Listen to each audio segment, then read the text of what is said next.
สำหรับการพิมพ์เฉพาะส่วนเนาะเวลาเขาพิมพ์เอกสารเขาจะสมมติว่าในกรณีที่เขามีเอกสารจำนวนหลายแล้วเขาจะพิมพ์แต่บ่เอาลำดับสมมติเขาจะพิมพ์แต่สื่อกับนามสกุลรหัสนักศึกษาเข้าไปอยู่ในของเขาที่มันเป็นพิมพ์เอเรียนี่เป็นตัวที่เขาเคลือบ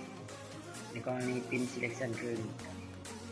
ปกติมันจะพิมพ์เมิร์ดมันจะเป็น active ในเขาเบอร์แต่วันนี้เขาอยากพิมพ์แต่จำนวนที่เขาตัวที่เขาเลือกไว้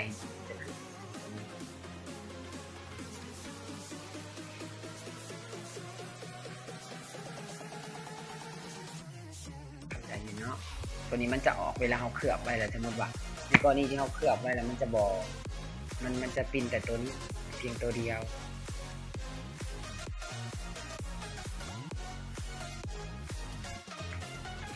บัดนี้ในกรณีที่เขาอยากซ้ำเขาสิพิมพ์แต่เขาบอกเอาทั้งตัวก่อนเทิงหรือว่าสิพิมพ์เอาแต่ภาคส่วนนี่เป็นแบบล็อกไปเลย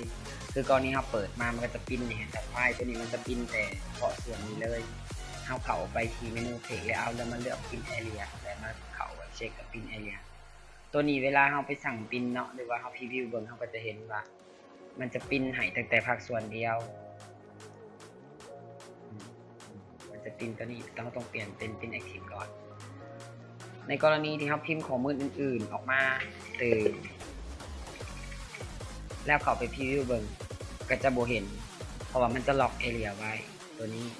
จะล็อกไว้เรามีขอบเขตถ้าเราอยากยกเลิกเขาไปที่พิมพ์แอเรียคือเก่าเขาเองเลยเอาแล้วมาเลือกพิมพ์แอเรียแล้วมาเขาเคลียร์พิมพ์แอเรียมันก็จะบ่มีเวลาเราพิมพ์มันก็จะเวลาเราพรีวิวก่อนพิมพ์มันจะมีเบิดอันนี้คือการเลือก select บางส่วนที่เราจะต้องพิมพ์จะพิมพ์เนาะ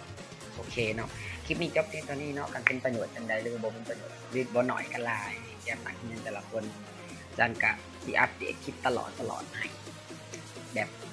เข้าใจไปหลายๆอย่างตัวนี้ช่วงนี้แรกก็ยังงงๆนิดหน่อยนึงเนาะโอเค